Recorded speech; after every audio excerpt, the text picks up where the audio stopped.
this is Tim from Your 6 Tech. Today in this video, I'm going to show you how to reset all your settings on your iPhone. So if something isn't working, you could try doing this. Now, we're not going to factory reset it, so our information shouldn't be erased. So let's just go to settings right here.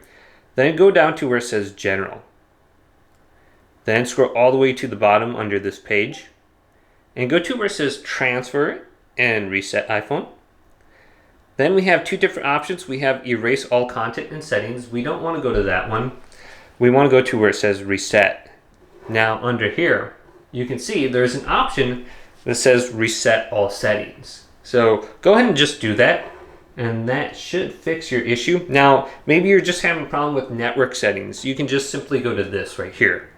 Or maybe your home screen layout, location and privacy, etc. So you don't have to go to reset all settings depending on your issue. Now, if just resetting the settings doesn't work, go back to this one and go to erase all content and settings, and that should factory reset your iPhone. So just go ahead and try that out. Hopefully this video did indeed help you out. If it did, leave it a big thumbs up and subscribe to my channel down below.